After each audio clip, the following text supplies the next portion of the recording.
On est en place pour 40 minutes. Notre formidable du jour, aujourd'hui, s'appelle Gilbert Nicoletta. Il a créé un site internet, jeandeprovence.fr, parce qu'il est passionné par notre région. 300 reportages en 2 ans et demi, c'est un phénomène.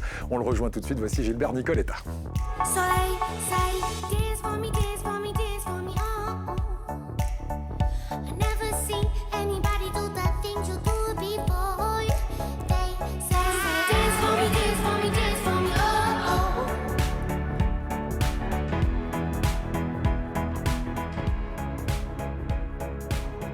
Bonjour l'équipe et bonjour Gilbert Nicoletta. Et bonjour. Merci d'être avec nous. Ça va, tout le monde est en forme? Absolument. Oui, on va voir. Clément a eu une petite panne de réveil ce matin. J'ai l'impression qu'il sort du lit. Ah, donc on dit tout aux téléspectateurs, il n'y a pas de problème, d'accord? On ne se cache rien. Aucun filtre. Bonjour à vous Gilbert, merci d'être avec nous. Vous êtes journaliste de formation, longtemps sur de gros médias comme RTL et M6. Et vous avez, en 2 ans et demi, fabriqué pas moins de 300 reportages, je le disais, pour ce site internet qui s'appelle jeandeprovence.fr, puisque vous êtes passionné littéralement par cette région.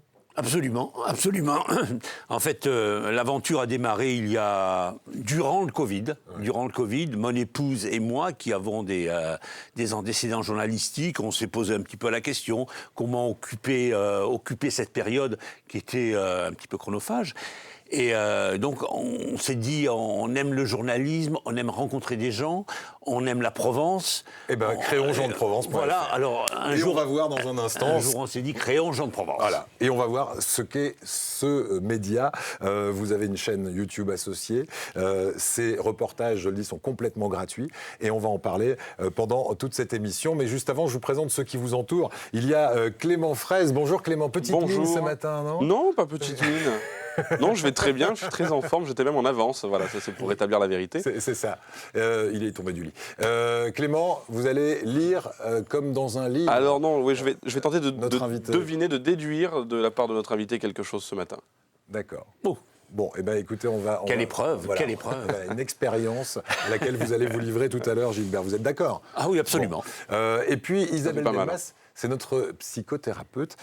Bonjour, Isabelle. Et on va faire de la psychologie parce qu'on s'est dit quelqu'un qui a créé un site internet qui s'appelle Jean de Provence, qui est passionné par la région et forcément chauvin. Vous êtes un petit peu chauvin sur les bords? Oui, mais sans être absolument contre. Parce qu'en fait, Jean de Provence, je pourrais le faire Berry de Provence, Berry FM. D'accord, vous êtes en train de dire que voilà, vous allez peut-être même étendre à toutes les régions de France. Mais j'adore la Provence. Et on a commencé par la Provence-Alpes-Côte d'Azur. Le chauvinisme, on en parle en tout cas avec vous ce matin, Isabelle Delmas. Mais oui, bien sûr. C'est quelque chose qui remonte à la nuit des temps pratiquement. À la nuit des temps, finalement, le chauvinisme, c'était l'alliance de tous les gens pour pouvoir être plus forts, pour échapper au danger, pour s'entraider, pour se rassembler. À partir du moment où le chauvinisme ne devient pas quelque chose de catégorique et de raciste, le chauvinisme, c'est l'alliance, en fait. Voilà, et il paraît qu'à certains moments de l'histoire et de la préhistoire, le chauvinisme, c'était quelque chose de quasiment vital. On va en parler tout à l'heure. Il est avec nous pour cuisiner pour vous en direct. Il s'appelle Steve Carda, il nous vient d'Opio, dans les Alpes-Maritimes. Le château de la Bégude, bonjour. Bonjour Steve. Eric, bonjour à tous. On cuisine du poisson ce matin. C'est ça. Alors, les ingrédients pour cette recette, et puis ensuite, on va donner le top départ. Alors, la recette aujourd'hui, ça va être un dos de cabillaud au curcuma, avec une poêlée de shimeji, raisin et citron confit. Kezako, le shimeji. Alors les shimeji, ce sont des champignons japonais, voilà. Donc qu'on peut retrouver.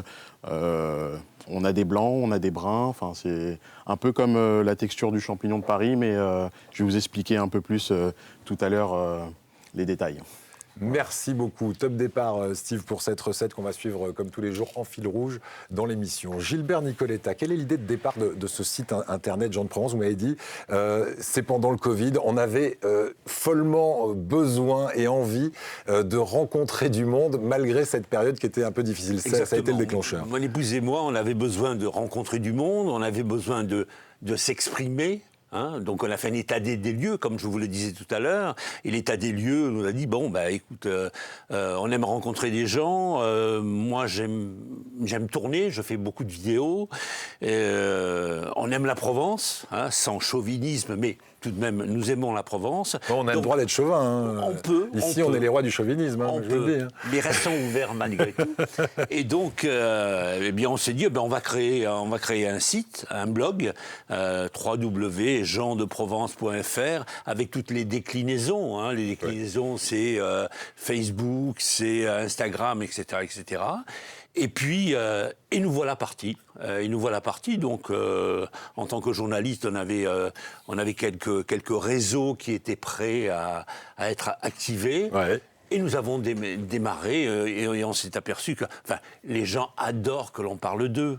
Les gens adorent que l'on montre leur parcours. Surtout qu'on le verra, vous allez chercher les personnages atypiques, les acteurs qui font vivre cette région. Et puis parfois, on découvre des choses qui sont à côté de chez nous et qu'on ignorait complètement. Et on ira découvrir quelques-uns de ces reportages dans un instant. Vous dites que vous êtes au départ un enfant de la radio. C'est vraiment la radio qui vous forme dans les années 70, vous dites. C'est la radio laboratoire. Ah oui, dans les années 70-80, moi je me suis nourri à l'époque du transistor, je ne sais pas si on sait encore ce que c'est cet objet, à l'époque des années 70-80, je me suis nourri à l'écoute de France Inter et de L'Oreille en Coin. Je me souviens, mes émissions fétiches étaient le week-end, L'Oreille en Coin, le samedi après-midi, c'était un laboratoire de connaissances, de découvertes. J'ai adoré les émissions du soir, toujours sur France Inter, de Claude Villers. Est-ce qu'on sait encore qui était Claude Villers ? Eh bien, on va le découvrir en images. Si on a besoin de se rafraîchir la mémoire, mais effectivement, un grand monsieur de la radio. Ouais. Marche ou rêve. Qu'est-ce que vous gardez, par exemple, d'un Claude Villers aujourd'hui quand vous faites des reportages pour jeandeprovence.fr ? D'abord, Claude Villers m'a inculqué, je vous expliquerai pourquoi, m'a inculqué vraiment le sens de la communication. Et c'est lui qui m'a décidé d'ailleurs, donc à force de l'écouter, je me suis dit, un jour il faut que je le rencontre. Je l'ai rencontré, on a échangé à la Maison Ronde à Paris, et il me dit, qu'est-ce que vous faites cet été, etc. Alors je lui dis, je ne sais pas très bien. Et alors il m'a dit, il faudrait que vous alliez sur la route de Stevenson, les chemins de Stevenson à travers les Cévennes. Hein, et si vous arrivez à nous faire un reportage, je suis preneur pour la rentrée. Et donc je suis parti suivre le roman de Stevenson, Voyage avec un âne à travers les Cévennes. J'ai fait un reportage et à la rentrée, ça a été extraordinaire. Diffusé sur France Inter. J'ai été reçu par Claude Villers dans son émission Marche ou rêve. C'était formidable. Et ça, je peux vous assurer que c'est quelque chose qui m'a nourri, qui m'a construit. Alors, en tant que passionné de radio et passionné de notre région, vous allez adorer le reportage qui va suivre. Ce sont des passionnés, justement, de la région et de la région Côte d'Azur particulièrement. Ils sont installés à Menton, dans les Alpes-Maritimes. Ils ont créé et ils ont mis toutes leurs petites économies dans leur radio associative, comme on le faisait d'ailleurs dans les années 70, quand c'était encore des radios pirates à l'époque. Aujourd'hui, eh bien, ils vivent à fond cette passion. La radio s'appelle Radio Topside et j'imagine que leur passion, à la fois pour la radio et pour la région, va beaucoup vous parler. Regardez. Dans ce petit pavillon, un studio radio. Au micro, Rémi Dumas, animateur bénévole sur Radio Topside, une web radio. Entre le matériel et les disques, ce retraité de la police nationale a investi plusieurs dizaines de milliers d'euros. Certains s'accomplissent à acheter des voitures de luxe, à faire des voyages au bout du monde ou à collectionner des papillons ou des timbres. Moi, j'ai mis tout mon argent, toute ma passion, toute ma vie dans cette pièce, en fait. Eh bien, ça y est, on est en place. Bonsoir, bienvenue. Jérôme Bellini est l'un des créateurs de la radio. Dans son studio principal, à Menton, il reçoit une dizaine d'invités chaque mois. Ce soir-là, un développeur de site internet et un publicitaire expliquent leur métier. Conseiller stratégique en design web et conception, c'est comme ça qu'on le dit, David ? C'est ça, web marketing, webmaster. Diffusée uniquement sur Internet, la radio a vu le jour en 2004 dans un salon. Aujourd'hui, elle a grandi et compte plus de 10 000 abonnés sur les réseaux sociaux. Pour financer sa radio, Jérôme Bellini multiplie les rendez-vous. Il est reçu par cet assureur mentonnais pour obtenir un financement modeste, 500 €.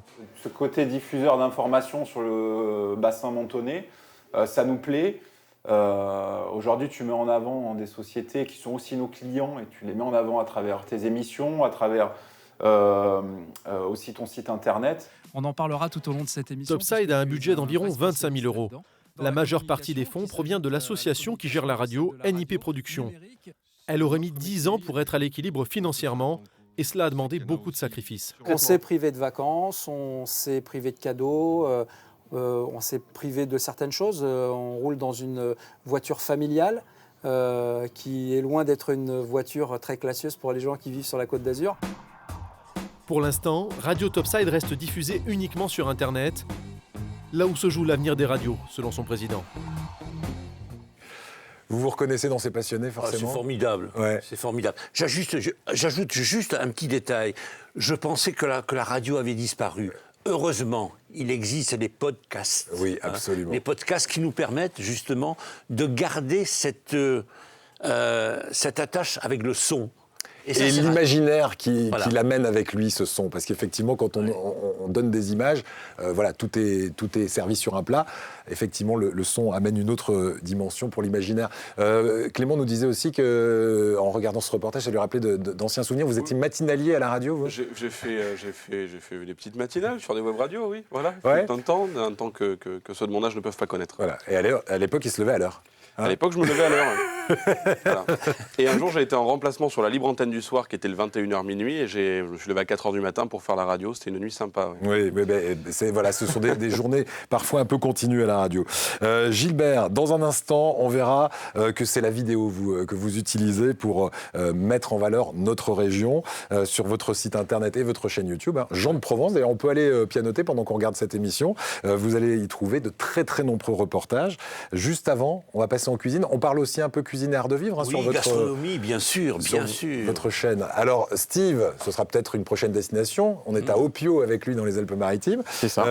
On rappelle le titre de cette recette et où on en est de cette recette? Alors, le titre de la recette, c'est un dos de cabillaud avec une poêlée de shimeji, raisin blanc et citron confit. Voilà, shimeji, pour ceux qui n'étaient pas là tout à l'heure, ce sont des champignons japonais. Exactement. Donc voilà, les shimeji sont des champignons japonais qui sont comme les morilles, qui sont des champignons comestibles, mais qu'on ne peut pas consommer crus. Alors attention qu'il faut bien cuisiner. Voilà. Parce que ça peut être dangereux pour la santé, ça peut être... les consomme crus, donc il faut vraiment bien les cuire. Il faut les cuire, pas les manger crus. D'accord. Voilà. Et on les cuit longtemps Non, ils n'ont pas besoin d'une grosse cuisson, mais il faut quand même passer par cette étape cuisson pour les rendre propres à la consommation. D'accord. Voilà.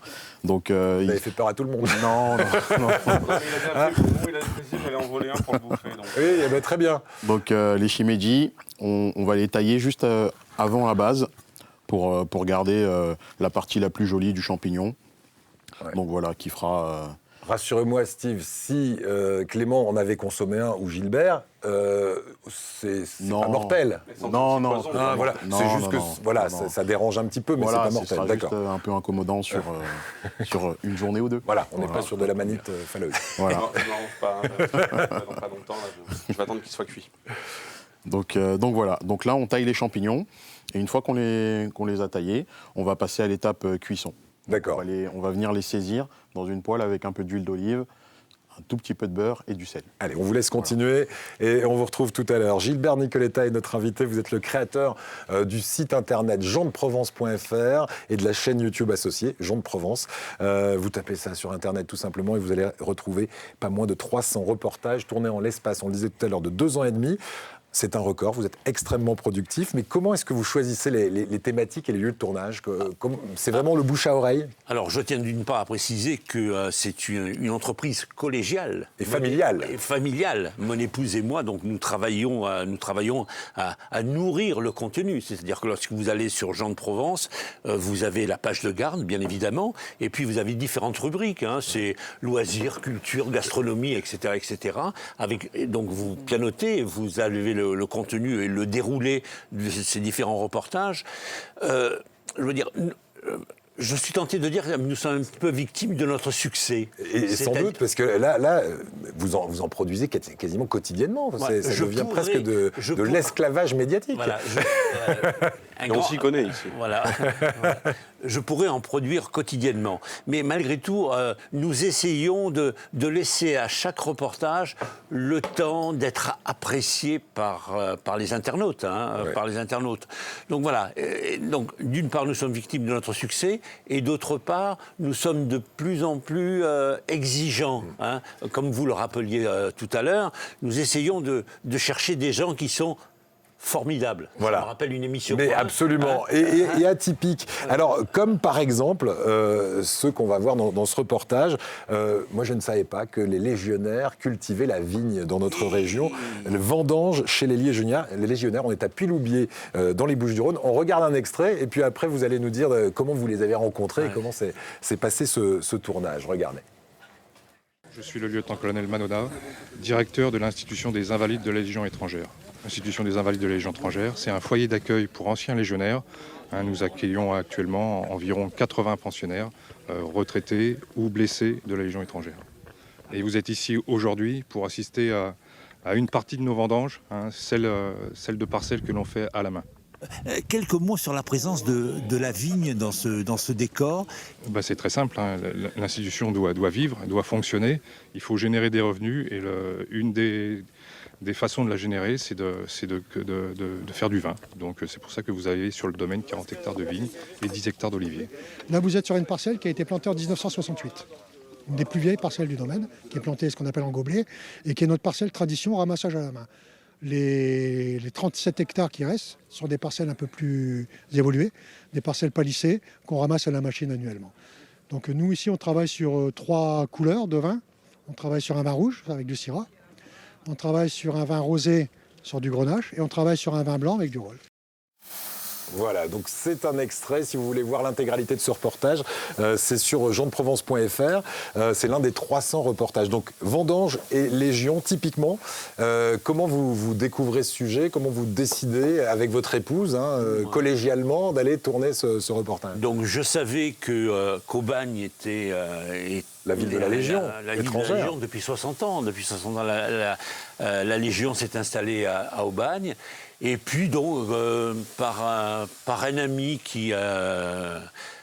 Bruno Carpentier, qui écrit des romans policiers, qui est un ancien légionnaire.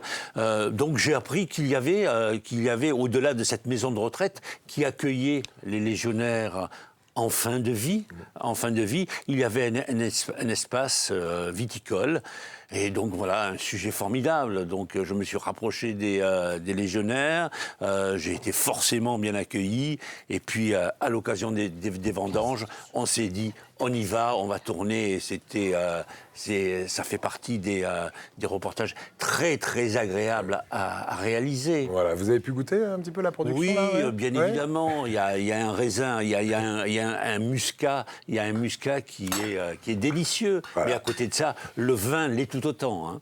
Avec modération, mais l'est tout autant. Bien, je vois que vous avez travaillé, vous aussi, dans les médias, et que vous n'oubliez pas cette phrase clé.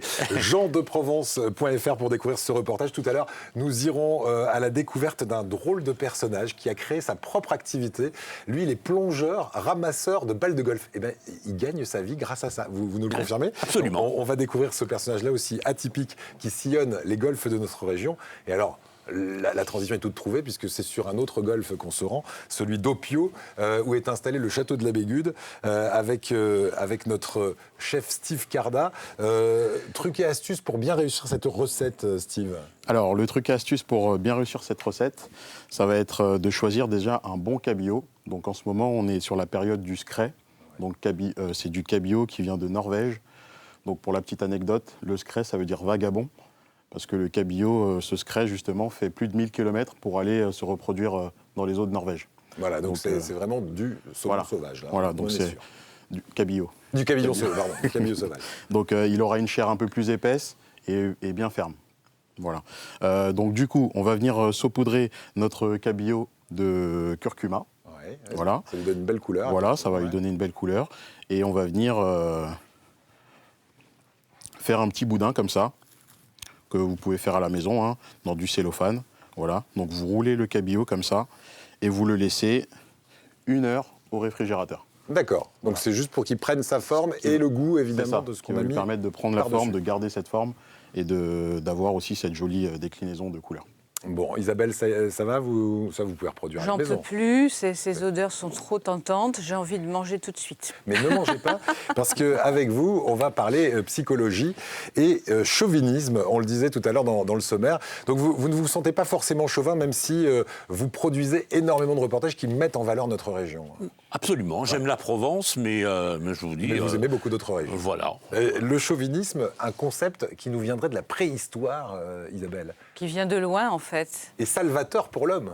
Et salvateur à partir du moment où il tente à faire s'unir les individus pour pouvoir être plus forts et pour pouvoir se défendre éventuellement.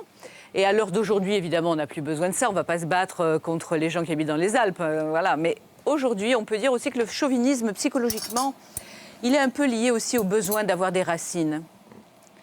C'est important de savoir nos racines, c'est important d'en avoir. Alors, on n'est pas obligé d'être né dans le lieu auquel on appartient aujourd'hui, mais on peut se sentir complètement attiré par la région qu'on a adoptée, qui nous a adoptés, et devenir chauviniste, bien entendu, dire moi je suis provençal, voilà, même si on est né à même Bordeaux, si on est né à Nantes, voilà.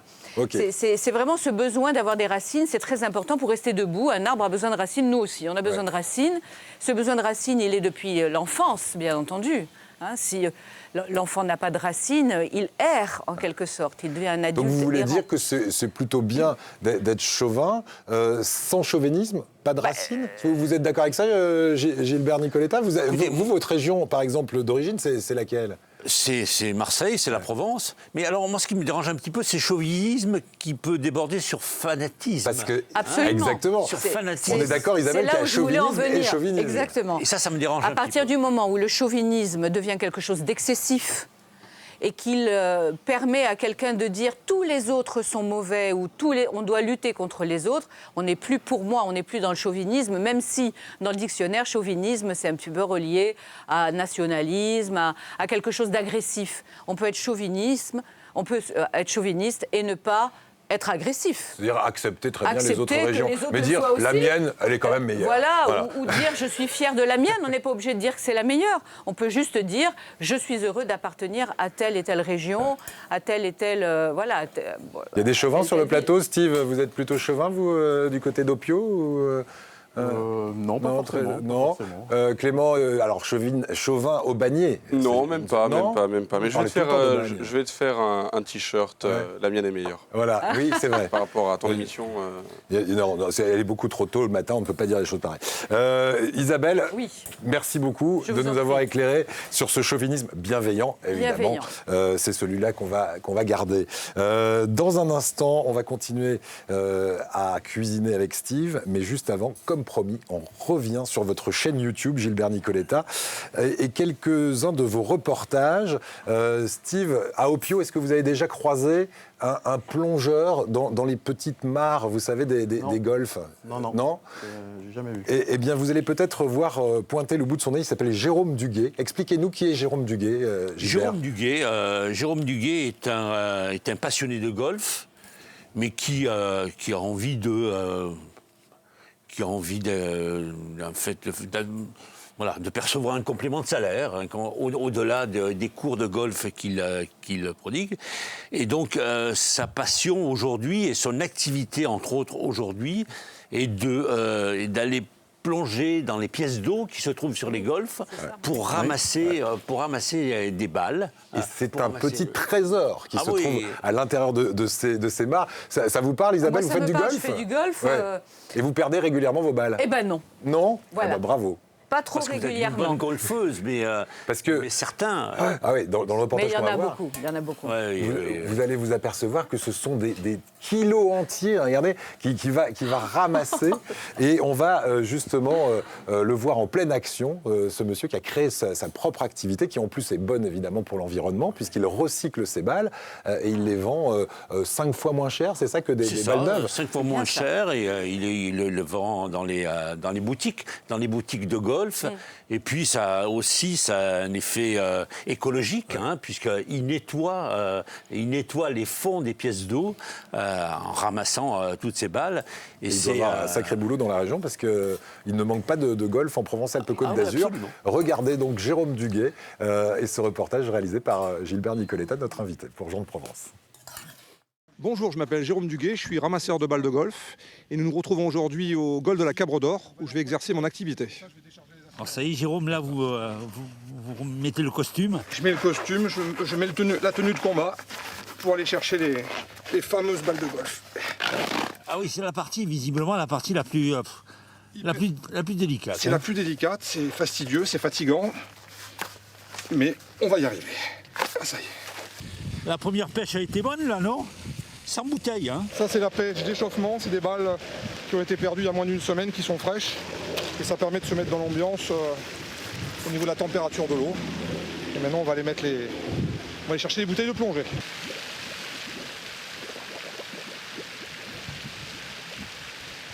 Vous venez de plonger là durant combien de temps? À peu près 30 minutes. Et alors, le résultat? Très très bon résultat. À peu près 800 balles de golf. 800 balles, hein? Voilà. Mais c'est déjà hyper fatigant. Parce qu'on est à tâtons, parce qu'il fait nuit, parce qu'il y a des rochers, parce qu'il y a des troncs d'arbres, il y a tout au fond.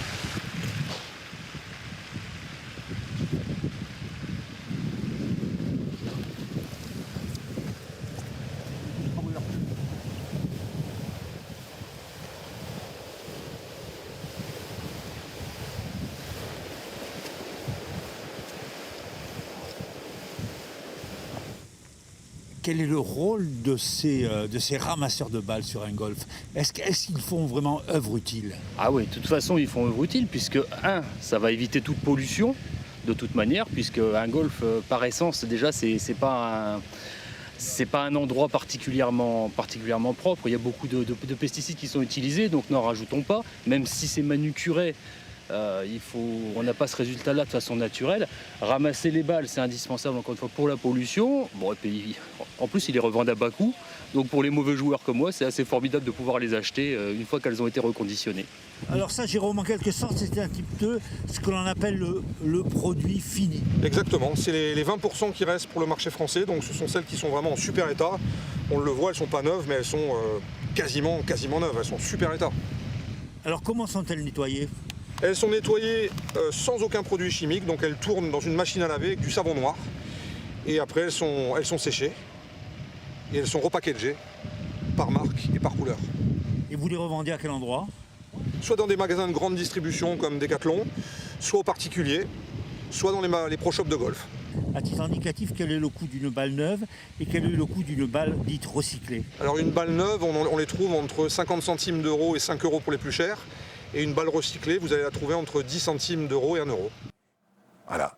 Voilà. Et il gagne très bien sa vie, j'imagine, avec ça, parce qu'en une demi-heure, 800 balles. Ah oui. Ça paraît fou. Écoutez, en tout cas, c'est un métier qu'on découvre. Il l'a créé vraiment, ce métier, lui, ou ça existe déjà ailleurs? Ça existe à l'étranger, m'a-t-il dit, peut-être dans les pays du Nord, mais je crois que sur la région, il est le seul à pratiquer ce métier. Voilà.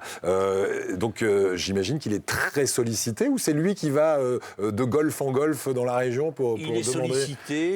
Il est sollicité, mais aussi il sensibilise les responsables de golf à ce besoin de nettoyer les pièces d'eau, parce que malgré tout, c'est un travail important, et puis demande aussi une rémunération importante. C'est quoi le plaisir que vous prenez? Parce que j'ai l'impression que c'est un vrai grand plaisir. Vous êtes hyper actif, vous allez dans toute la région, vous voyez de très beaux endroits, vous rencontrez des personnes qui ont quand même des personnalités parfois atypiques ou des métiers atypiques. Vous prenez votre pied, franchement.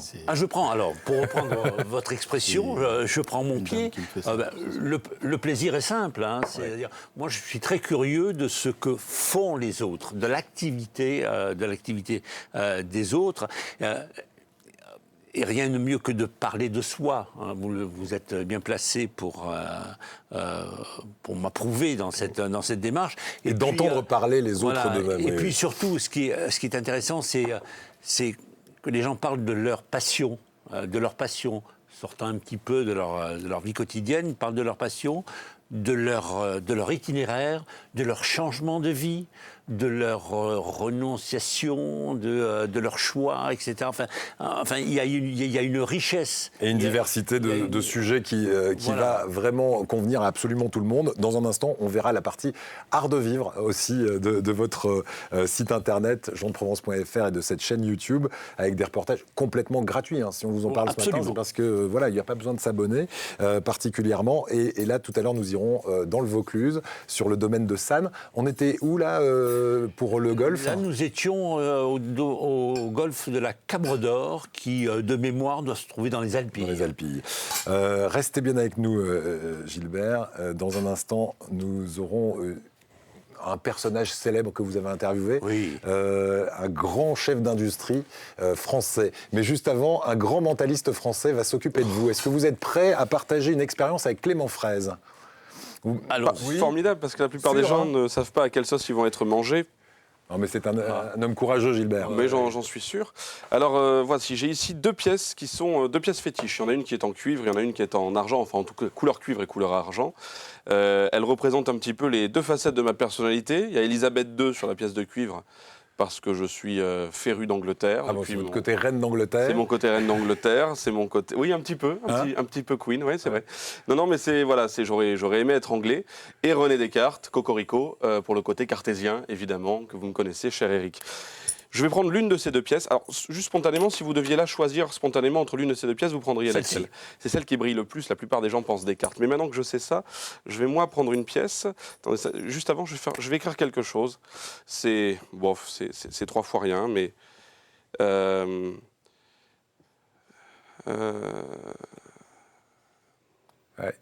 je le sens très concentré. Ah mais... oui, absolument.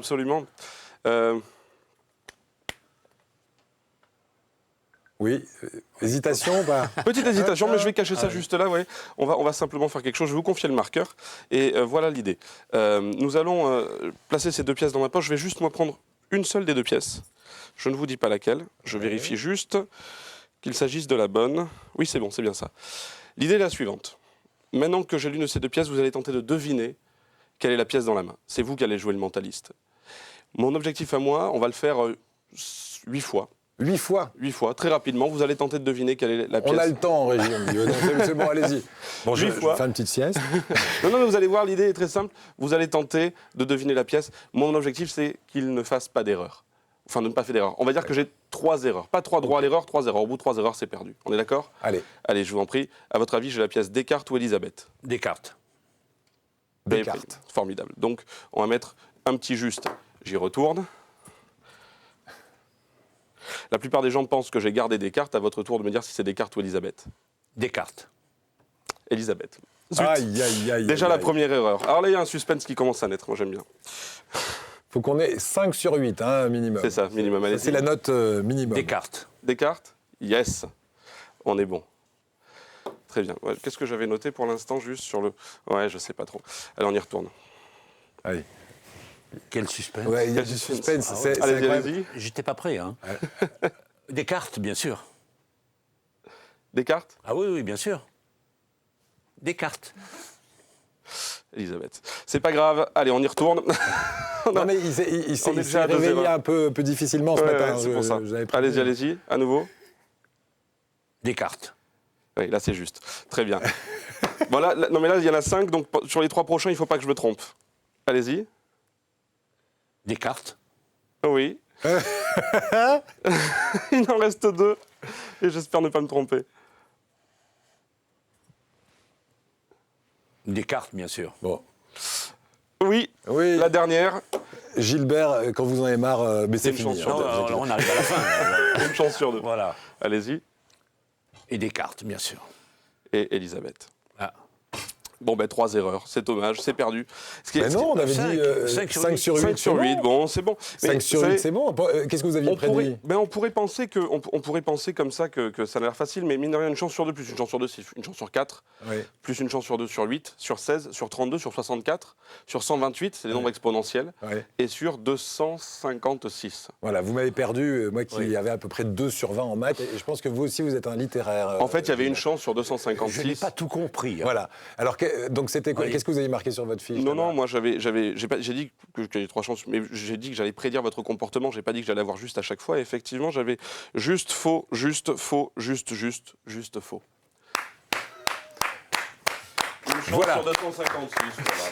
Non mais voilà, moi je finis par encore être étonné. À chaque fois, il fait mine de se tromper et il ne se trompe jamais, ce type. C'est incroyable. Bravo, non vraiment Clément, bravo.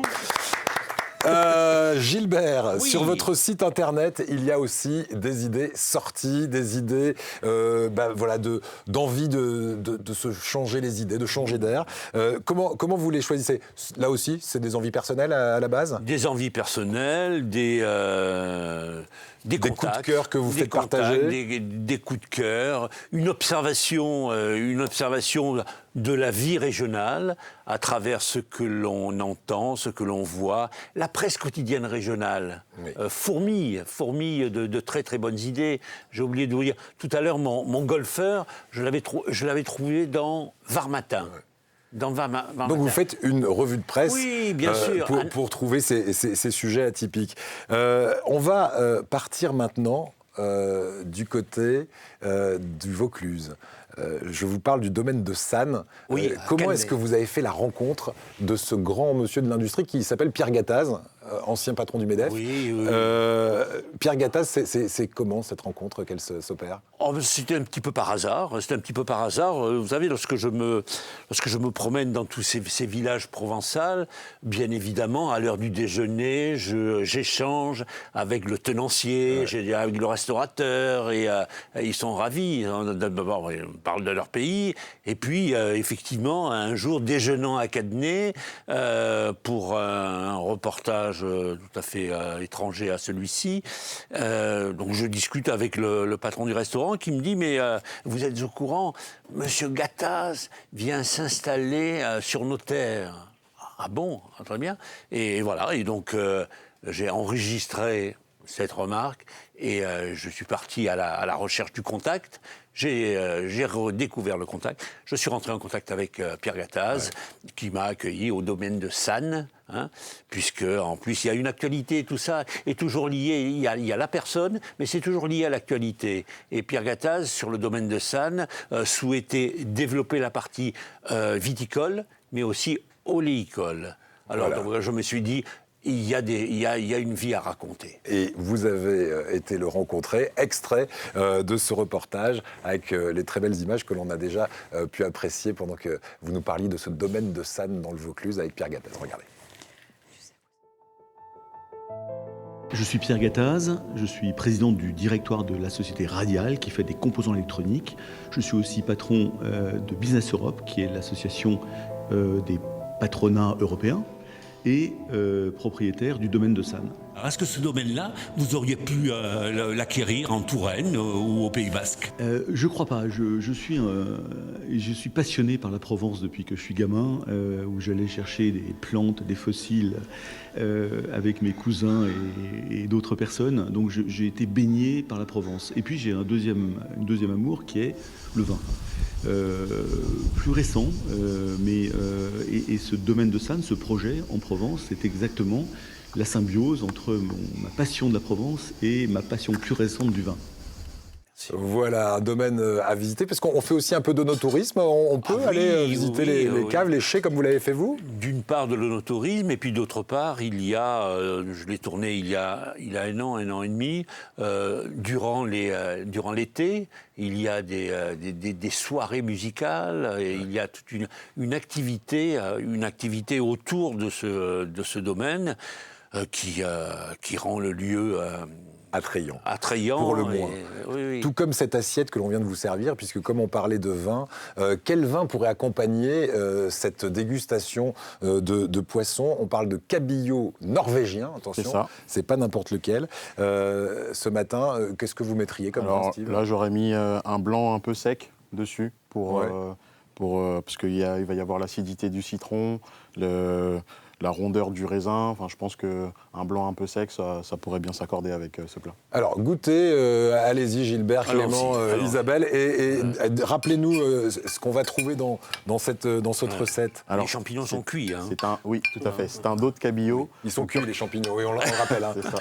Un dos de cabillaud au curcuma avec une poêlée de shimeji, raisin blanc et citron confit. Ouais. Pour ceux qui n'étaient pas là tout à l'heure, il faut absolument cuire les champignons shimeji. Champignons japonais, parce que sinon, ça peut être un peu dérangeant pour le transit. Voilà. Merci beaucoup, Steve. On vous retrouve au Château de la Bégude très prochainement à Opio. Et nous, on va découvrir, comme c'est la tradition de cette émission, pour terminer, votre coin de paradis. Vous avez choisi Aix-en-Provence. Aix-en-Provence. Pourquoi Aix ? Pourquoi Aix? Parce que je trouve que c'est c'est impensif de dire que c'est une très très jolie ville, de dire que c'est la ville aux mille fontaines, etc., etc. Parce que je trouve que c'est une ville en Provence qui assure une belle transition entre Marseille et notamment cette place du marché provençal. Oui, il y a la place du marché, il y a aussi une place que j'adore, c'est la place de l'Archevêché, qui... Merci beaucoup Gilbert. Vous connaissez la radio et la télé, il nous reste 8 secondes pour vous souhaiter le meilleur pour jeandeprovence.fr. Merci à toute l'équipe et à très bientôt Gilbert et bon appétit. À demain.